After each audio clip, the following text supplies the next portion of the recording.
Hi friends, welcome back to my channel Puneeth Lakshmi Hassan vlogs. Friends ಎಲ್ಲ ಹೇಗಿದ್ದೀರಾ? ನಾನು ಕೂಡ ಚೆನ್ನಾಗಿದ್ದೀನಿ, ನೀವು ಕೂಡ ಚೆನ್ನಾಗಿದ್ದೀರಾ ಅಂತ ಅಂದ್ಕೊಂಡಿದ್ದೀನಿ. ಸೊ ಬನ್ನಿ, ಇವತ್ತಿನ ವ್ಲಾಗ್ನ ಸ್ಟಾರ್ಟ್ ಮಾಡ್ತಾ ಇದ್ದೀನಿ.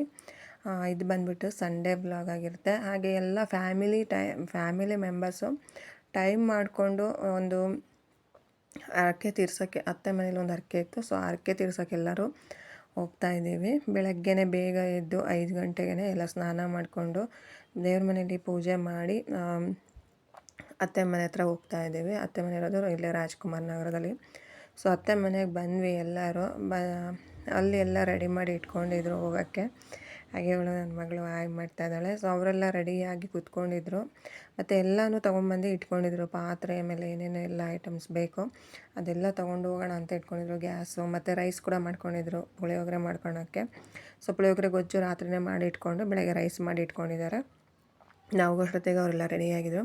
ಸೊ ನಾವು ಹೋದ್ವಿ. ನಾವು ಆದಮೇಲೆ ಸ್ವಲ್ಪ ಹೊತ್ತು ಆದಮೇಲೆ ನಮ್ಮ ಅಕ್ಕ ಕೂಡ ಬಂದಳು. ಹಾಗೆ ಅಷ್ಟೊಂದೇನು ಮಳೆ ಇರಲಿಲ್ಲ. ಸೊ ಎಲ್ಲ ಹೊರಟಿದ್ದೀವಿ. ಬಟ್ ವೆಹಿಕಲ್ ಬರಬೇಕಿತ್ತು. ಆ ವೆಹಿಕಲ್ಗೋಸ್ಕರ ವೆಯ್ಟ್ ಮಾಡ್ತಾಯಿದ್ದೀವಿ. ಹಾಗೆ ಯಾರೆಲ್ಲ ಹೊಸದಾಗಿ ನನ್ನ ಚಾನಲ್ ನೋಡ್ತಿದ್ರೆ ದಯವಿಟ್ಟು ನನ್ನ ಚಾನಲ್ ಸಬ್ಸ್ಕ್ರೈಬ್ ಮಾಡ್ಕೊಂಡು ನೋಡಿ, ಲೈಕ್ ಮತ್ತು ಶೇರ್ ಮಾಡಿ. ಹೀಗೆ ವೀಡಿಯೋಸ್ನ ಅಪ್ಲೋಡ್ ಮಾಡ್ತಾಯಿರ್ತೀನಿ, ಎನ್ಕರೇಜ್ ಕೂಡ ಮಾಡಿ. ಸೊ ಹಾಗೆಯೇ ವೀಡಿಯೋ ಮಾಡ್ಕೊಂಬೋಣ ಅಂತ ಹೇಳೋ ನಮ್ಮ ಅತ್ತೆ ಮಗಳು. ಸೊ ಎಲ್ಲ ವೀಡಿಯೋ ಮಾಡ್ಕೊಂಡಿದ್ದೀನಿ. ಹಾಗೆಯೇ ನಮ್ಮ ಅಕ್ಕನ ಮನೆ ಹತ್ರ ನೇರಳೆ ಹಣ್ಣು ಬಿಟ್ಟಿದ್ವು. ಸೊ ಆ ನೇರಳೆ ಹಣ್ಣಿಗೆ ಸ್ವಲ್ಪ ಉಪ್ಪು ಖಾರ ಹಾಕ್ಕೊಂಡು ಎಲ್ಲರೂ ತಿಂತಾಯಿದ್ದೀವಿ. ಎಲ್ಲರೂ ಒಟ್ಟಿಗೆ ಈ ರೀತಿ ಫ್ಯಾಮಿಲಿ ಒಂದು ಸರಿ ನಾವು ಈ ರೀತಿ ಹೋಗ್ತಾ ಇರ್ತೀವಿ. ಬಟ್ ಈಗ ಸ್ವಲ್ಪ ಕಮ್ಮಿ ಆಗಿದೆ ಅಷ್ಟೇ. ನಾವು ಹೋಗೋಷ್ಟೊತ್ತಿಗೆ ಆಲ್ರೆಡಿ ಟೈಮ್ ಆಗೇ ಹೋಗಿತ್ತು.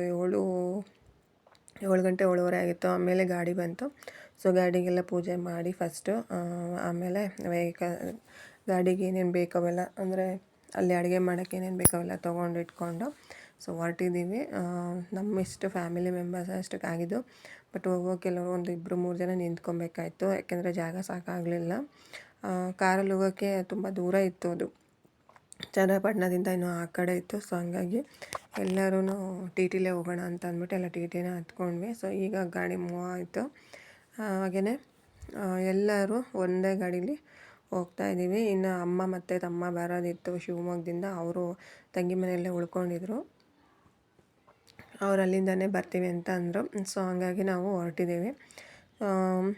ಇದು ರೂಟ್ ಬಂದುಬಿಟ್ಟು ಚನ್ನರಾಯಪಟ್ಟಣ ರೂಟು. ಸೊ ಅಲ್ಲಿಂದ ಮತ್ತೆ ಒಳಗೆ ಹೋಗಬೇಕು. ಚನ್ನರಾಯಪಟ್ಟಣ ಶ್ರವಣಬೆಳಗೊಳ, ಇದು ಶ್ರವಣಬೆಳಗೊಳ ಬೆಟ್ಟ.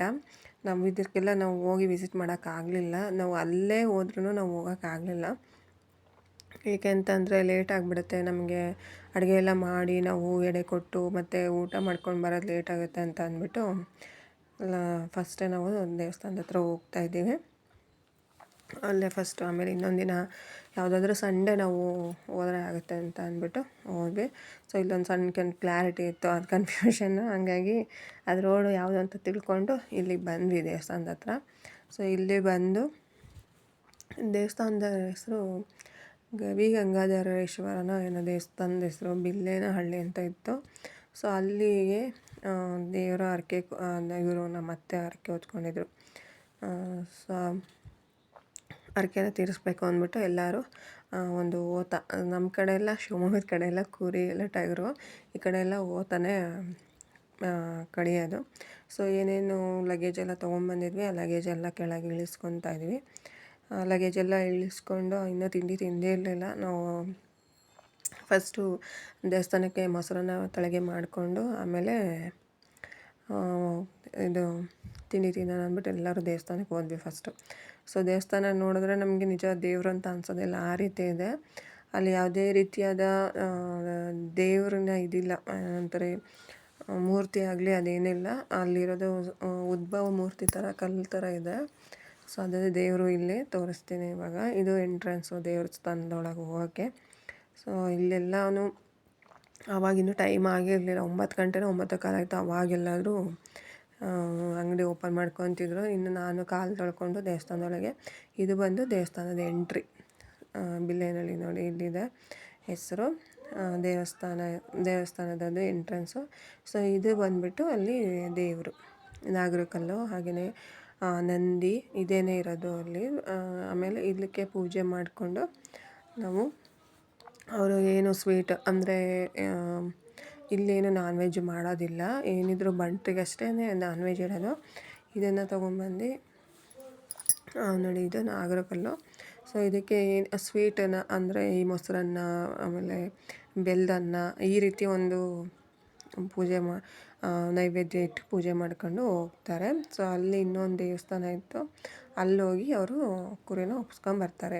ಸೊ ಇಲ್ಲಿ ನೋಡಿ, ಇಲ್ಲಿ ಬೆಣ್ಣೆನ ಸೋರ್ತಾರೆ, ಅದೊಂದು ಇಲ್ಲಿ ಸ್ಪೆಷಲ್ ಅಂತ ಹೇಳ್ಬೋದು.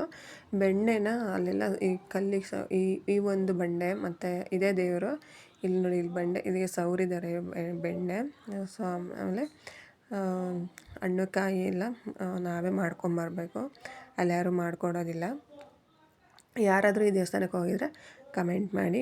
ಹಾಗೆಯೇ ವೀಡಿಯೋನ ಫುಲ್ಲು ನೋಡಿ, ತುಂಬಾ ಚೆನ್ನಾಗಿದೆ ವೀಡಿಯೋ. ನೋಡಿ, ಇಲ್ಲೂ ಅಷ್ಟೇ ಅದು ಇದಕ್ಕೆ ಬಾಯಿಗೆ ಬೆಣ್ಣೆನ ಮೆತ್ತಿದ್ದಾರೆ ನೋಡಿ ಇದು.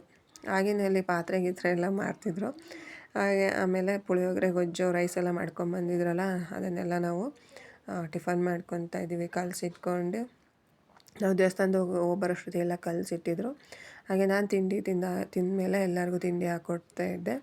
ಯಾರ್ಯಾರು ತಿಂಡಿ ತಿಂದಿಲ್ಲ ಅವರಿಗೆಲ್ಲ ತಿಂಡಿ ಹಾಕ್ಕೊಟ್ಬಿಟ್ಟು ಆಮೇಲೆ ಫಸ್ಟ್ ಅಡುಗೆ ಸ್ಟಾರ್ಟ್ ಮಾಡೋಣ ಅಂತ ಮಾಡ್ಕೊಂಡಿದ್ದೀವಿ. ಹಾಗೆಯೇ ಇವಾಗ ಕುರಿ ಎಲ್ಲ ಒಪ್ಸ್ಕೊಂಬಂದಿದ್ದಾರೆ. ಆ ಕುರಿ ಅಲ್ಲೇ ಕ್ಲೀನ್ ಮಾಡೋರು ಸಿಗ್ತಾರೆ ಕೂಡ, ಅದನ್ನು ಕ್ಲೀನ್ ಮಾಡಿಸ್ತಾಯಿದ್ರು. ಹಾಗೆ ಮೊಸರನ್ನ ಕೂಡ ಮಾಡಿಸ್ಕೊಂಬಂದಿದ್ರಲ್ಲ, ಅದೆಲ್ಲ ಒಟ್ಟಿಗೆ ಒಂದೇ ಸರಿ ತಿಂಡಿ ಜೊತೆ ಎಲ್ಲ ಹಾಕ್ಕೊಟ್ಬಿಟ್ವಿ ಖಾಲಿ ಆಗಲಿ ಅಂತ. ನಾವು ಬಂದಾಗ ಸ್ಟಾರ್ಟಿಂಗ್ ಅಷ್ಟೊಂದು ಜನ ಇರಲಿಲ್ಲ, ಆಮೇಲೆ ಜನ ಆದರು. ನೋಡಿ, ಇದು ಕೆರೆ, ಅಲ್ಲೇ ನಾವು ಏನು ಅಡುಗೆ ಮಾಡೋಕ್ಕೆ ಅಂತ ಪ್ಲೇಸ್ ಮಾಡಿದ್ವಲ್ಲ, ಅಲ್ಲಿಂದನೇ ಕೆರೆ ಇತ್ತು. ಹಾಗೆಯೇ ನಮ್ಮ ಅಕ್ಕ ಇಲ್ಲಿ ಎಲ್ಲನೂ ಈರುಳ್ಳಿ ಎಲ್ಲ ಹೆಚ್ಕೊತಾ ಇದ್ದಾಳೆ. ಈರುಳ್ಳಿ ಒಂದು ಹೆಚ್ಕೊಂಡು ಹೋಗಿರಲಿಲ್ಲ, ಅದು ಕಹಿ ಆಗುತ್ತೆ ಅಂತ ಅಂದ್ಬಿಟ್ಟು ನಾವು ಈರುಳ್ಳಿ ಹೆಚ್ಕೊಂಡು ಹೋಗಿರಲಿಲ್ಲ. ಆಮೇಲೆ ಏನೇನು ಈಗ ಸ್ಟಾರ್ಟ್ ಮಾಡಿದ್ದೀವಿ, ಅಡುಗೆ ಏನೇನು ಬೇಕು ಎಲ್ಲ ಅಡುಗೆ ಮಾಡೋಕ್ಕೆ ರೆಡಿ ಮಾಡ್ಕೊತಾ ಇದ್ದೀವಿ. ಅವ್ರು ಬೇಗನೆ ಕುರಿ ಎಲ್ಲ ಕೊಟ್ಬಿಟ್ರು. ಅವ್ರು ತುಂಬ ಎಕ್ಸ್ಪೀರಿಯೆನ್ಸ್ ಇರ್ತಾರಲ್ಲ, ಹಾಗಾಗಿ ಬೇಗನೆ ಎಲ್ಲ ಮಾಡಿಕೊಟ್ರು. ಅದಾದಮೇಲೆ ನಾವು ಏನೇನು ರುಬ್ಬಬೇಕು ಅದನ್ನೆಲ್ಲ ಮಾಡಿಕೊಂಡು ಆಮೇಲೆ ಅಡುಗೆ ಮಾಡೋಕ್ಕೆ ಸರಿ ಹೋಗುತ್ತೆ ಅಂತ ಅಂದ್ಬಿಟ್ಟು ಮಾಡ್ಕೊತಿದ್ದೀವಿ. ಮತ್ತು ಸ್ವಲ್ಪ ರೈಸನ್ನು ಶಾರ್ಟೇಜ್ ಆಯಿತು, ಮತ್ತು ರೈಸ್ ಇಟ್ಕೊಂಡಿದ್ದೀವಿ. ನಾವು ಬಂದಾಗ ಸ್ಟಾರ್ಟಿಂಗು ಅಷ್ಟೊಂದೇನು ಜನ ಇರಲಿಲ್ಲ ಅಲ್ಲಿ. ಆಮೇಲೆ ತುಂಬಾ ಜನ ಆದರು. ಮಧ್ಯಾಹ್ನದ ಮೇಲೂ ಜನ ಬಂದು ಅಡುಗೆ ಮಾಡ್ಕೊಂಡು ಹೋಗೋರು ಇದ್ದರು. ಮೋಸ್ಟ್ಲಿ ನಾನು ಅಂದ್ಕೊಂಡಂಗೆಲ್ಲ ಹತ್ತತ್ರ ಜನ ಇರ್ತಾರಲ್ಲ ಅವರಂತ ಅಂದ್ಕೊತೀನಿ. ಸದ್ಯಕ್ಕೆ ನಾವು ಹೋದಾಗ ಮಳೆನೂ ಇರಲಿಲ್ಲ, ಏನೂ ಇರಲಿಲ್ಲ. ಆರಾಮಾಗಿ ನೀಟಾಗಿ ಎಲ್ಲನೂ ಮುಗಿಸ್ಕೊಂಡೇ ಬಂದ್ವಿ. ನಾವು ಮುಗಿಸ್ಕೊಂಡು ಬಂದಮೇಲೆ ಮಳೆ ಬರ್ತಾಯಿತ್ತು. ಚನ್ನರಾಯಪಟ್ಟಣದಲ್ಲಿ ಮಳೆ ತುಂಬಾ ಇತ್ತು.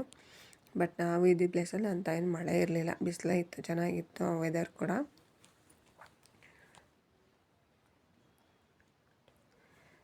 ಆಮೇಲೆ ಎಲ್ಲರೂ ಇಲ್ಲಿ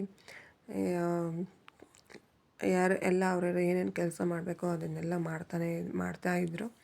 ಸೊ ಅಡುಗೆ ಮಾಡೋರು ಅಡುಗೆ ಮಾಡೋಕ್ಕೆ ರೆಡಿ ಮಾಡ್ಕೊತಿದ್ರು. ಆಮೇಲೆ ತಿಂಡಿ ತಿನ್ನೋರೆಲ್ಲ ತಿಂಡಿ ತಿಂತಾಯಿದ್ರು. ಬೋಟಿ ಕ್ಲೀನ್ ಮಾಡೋಕ್ಕೆ ಅವರೇ ನಮಗೆ ಕೊಟ್ಟಿದ್ರು, ಬೋಟಿ ಕ್ಲೀನ್ ಮಾಡ್ಕೊಳ್ಳಿ ಅಂತ. ನಾನ್ ವೆಜ್ ತಿನ್ನೋರಿಗೆ ಏನು ಅನ್ಸೋದಿಲ್ಲ, ಬಟ್ ವೆಜ್ ತಿನ್ನೋರಿಗೆ ಒಂಥರ ಒಂದು ಮುಜುಗರ ಅನಿಸ್ಬೋದು. ಸಾರಿ, ಬಟ್ ಏನು ಮಾಡೋಕ್ಕಾಗಲ್ಲ, ವೀಡಿಯೋ ಮಾಡಲೇಬೇಕು. ಹಾಗೆಯೇ ಬೋಟಿ ಎಲ್ಲ ಕ್ಲೀನ್ ಮಾಡೋಕ್ಕೆ ಅಂತ ಮಾಡ್ಕೊತಾ ಇದ್ದೀವಿ. ಬೋಟಿ ಗೊಜ್ಜು ಇತ್ತು ರೆಸಿಪಿಯಲ್ಲಿ. ಸೊ ಹಂಗಾಗಿ ಬೋಟಿ ಕ್ಲೀನ್ ಮಾಡ್ಕೊಬೇಕಿತ್ತು. ಎಲ್ಲ ಲೇಟ್ ಆಗಿಬಿಡುತ್ತೆ ಅಂದ್ಬಿಟ್ಟು ಬೇಗನೆ ಮಾಡ್ಕೊತಾ ಇದ್ದಾರೆ. ಹಾಗೆಯೇ ಇಲ್ಲಿ ಮಟನ್ ಕೂಡ ಎಲ್ಲ ಕಡ್ದಾಗಿತ್ತು, ಎಲ್ಲ ಪೀಸ್ ಮಾಡಿ ಆಗಿತ್ತು ಮಟನ್ ಎಲ್ಲ. ಅದನ್ನು ಕೂಡ ಎಲ್ಲ ತೊಗೊಂಬಂದು ತೊಳೆದು ಇಟ್ಕೊಂಡಿದ್ವಿ. ಬೇಗ ಒಗ್ಗರಣೆ ಹಾಕ್ಬಿಟ್ರೆ ಬೇಗ ಮುಗಿದ್ಬಿಡುತ್ತಲ್ಲ ಅಂತ ಇಲ್ಲೆಲ್ಲ ಮಟನೆಲ್ಲ ಹೆಚ್ಚುತ್ತಾ ಇದ್ದಾರೆ. ಸೊ ಮಟನ್ನೆಲ್ಲ ಬೇಗ ಮಾಡಿಕೊಟ್ರು ಅವರಂತೂ. ನಾವು ಇಷ್ಟು ಬೇಗ ಅಡುಗೆ ಆಗುತ್ತೆ ಅಂತ ಅಂದ್ಕೊಂಡೇ ಇರಲಿಲ್ಲ.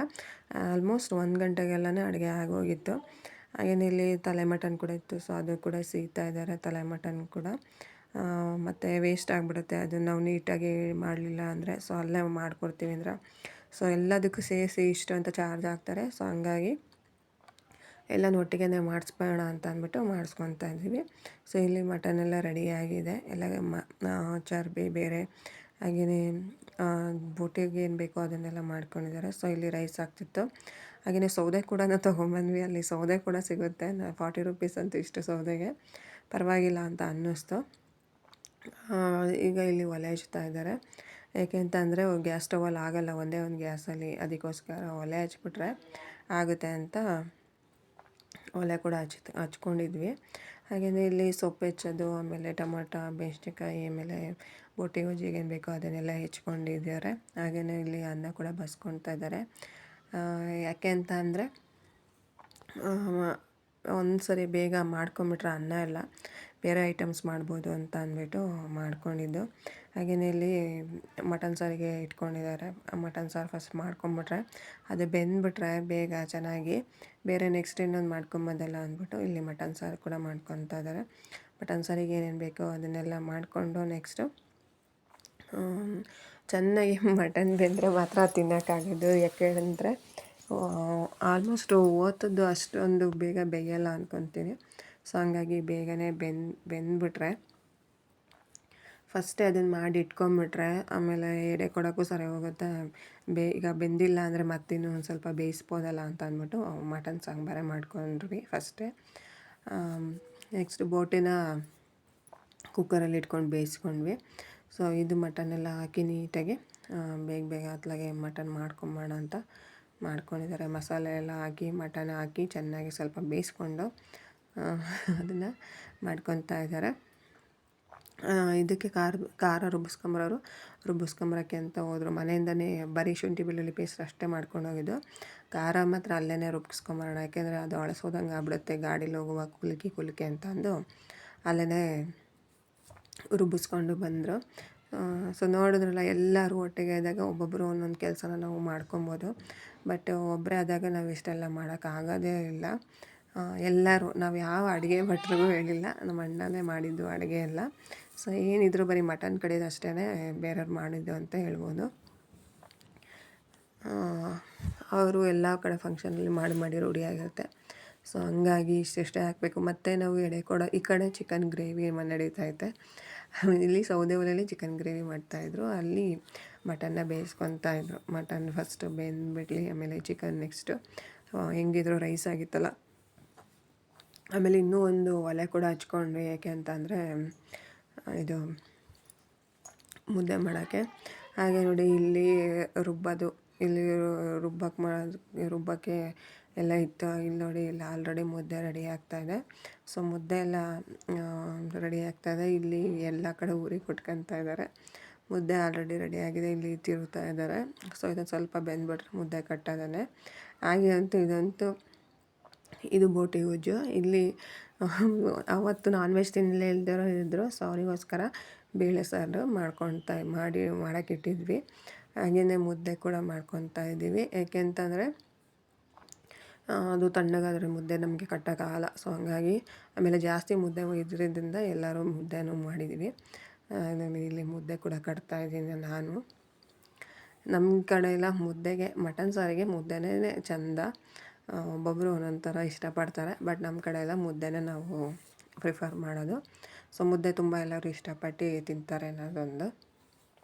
ಹಾಗೆಯೇ ಮುದ್ದೆ ಎಲ್ಲ ಕಟ್ಟಾದಮೇಲೆ ಎಲ್ಲ ಊಟಕ್ಕೆ ಕೂತ್ಕೊಂಡ್ವಿ ನಾವು. ಎಡೆ ಕೊಟ್ಟು ಬಂದರು.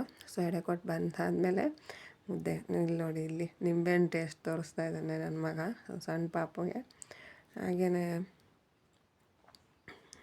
ಇಲ್ಲಿ ಊಟಕ್ಕೆ ಕೂರೋಕ್ಕೂ ಮುಂಚೆ ಇಲ್ಲಿ ಕೆರೆ ಹತ್ರ ಹೋಗಿದ್ವಿ ನಾವು. ನೋಡೋಣ ಅದು ಯಾವ ರೀತಿ ಇದೆ ಕೆರೆ ಹತ್ರ ಅಂತ. ನೋಡಿ ಇಲ್ಲೆಲ್ಲರೂ ಮಾಡ್ಕೊತಾ ಇದ್ದಾರೆ. ಇಲ್ಲಿ ನಾವು ಮಾಡಿದ್ದಕ್ಕೆ ದುಡ್ಡು ಕೇಳಿದರು 500. ಸೊ ಎಲ್ಲ ಆಯಿತು. ಎಲ್ಲ ಎಡೆ ಎಲ್ಲ ಕೊಟ್ಟು ಬಂದಾದಮೇಲೆ ಊಟಕ್ಕೆ ಕೂತ್ಕೊಂಡಿದ್ದೀವಿ. ಸೊ ನಮ್ಮದು ಊಟ ಆದಮೇಲೆ ನೆಕ್ಸ್ಟ್ ಬಂತು. ಇವರೆಲ್ಲ ಊಟಕ್ಕೆ ಕೂತ್ಕೊಂಡಿದ್ರು. ಇವರಿಗೆಲ್ಲ ಬಡಿಸಿದ್ವಿ. ನಾನ್ ವೆಜ್ ತಿಂದಿಲ್ದವರಿಗೆ ಪಾಯಸ ಮಾಡಿದ್ವಿ. ತುಂಬಾ ಚೆನ್ನಾಗಿತ್ತು ಪಾಯಸ ಕೂಡ. ಹಾಗೆ ಇನ್ನೇನು ಎಲ್ಲರದ್ದು ಊಟ ಆಯಿತು. ಎಲ್ಲ ತೊಳೆದು ಬೆಳೆದು ಎಲ್ಲ ತುಂಬ್ಕೊತಾ ಇದ್ದೀವಿ. ಮತ್ತು ರಿಟರ್ನು ಹಾಸನಿಗೆ ಬರೋಕ್ಕೆ. ಸೊ ಎಲ್ಲ ಏನೇನು ಉಳಿದಿತ್ತು ಅದನ್ನೆಲ್ಲ ಕುಕ್ಕರಿಗೆ ಹಾಕ್ಕೊಂಡು ಪಾತ್ರೆಗೆಲ್ಲ ತುಂಬಿಕೊಂಡು ಚೆಲ್ಲಿಲ್ದಂಗೆ. ಹಾಗೆಯೇ ಲಾಸ್ಟಿಗೆ ಎಲ್ಲರೂ ವೀಳ್ಯದೆಲೆ ಹಾಕೋಳಕ್ಕೆ ಕೂತ್ಕೊಂಡ್ರು ಲೇಡೀಸ್ ಎಲ್ಲ. ಸೊ ನಾನಂತೂ ಹಾಕಲ್ಲ ವೀಳ್ಯದೆಲೆ. ಎಲ್ಲರೂ ಹಾಕ್ಕೊಂಡು ಎಲ್ಲದಕ್ಕೆನ. ಸೊ ಮತ್ತೆ ರಿಟರ್ನ್ ಆದ್ವಿ. ನಾವು ಬರುವಾಗ ಮತ್ತೆ ಮಳೆ ಬರ್ತಾಯಿತ್ತು. ಇದು ಬಂದ್ಬಿಟ್ಟು ಚನ್ನರಾಯಪಟ್ಟಣ ಅನಿಸುತ್ತೆ. ಇನ್ನೇನು ಮಳೆ ಬರೋಂಗಿತ್ತು. ಇದು ಕೆರೆ ತುಂಬ ಚೆನ್ನಾಗಿತ್ತು ಅಂತ ವೀಡಿಯೋ ಮಾಡ್ಕೊಂಡಿದ್ದೀನಿ ಅಷ್ಟೇ. ಸೊ ನೋಡಿದ್ರಲ್ಲ ಫ್ರೆಂಡ್ಸ್, ಇದಾಗಿತ್ತು ಇವತ್ತಿನ ವಿಶೇಷ. ಹಾಗೆಯೇ ಯಾವ ರೀತಿ ಇತ್ತು ನನ್ನ ವ್ಲಾಗ್ ಅಂತ ಕಮೆಂಟ್ಸ್ ಮಾಡಿ, ಶೇರ್ ಮಾಡಿ, ಹಾಗೆ ಸಬ್ಸ್ಕ್ರೈಬ್ ಮಾಡಿ.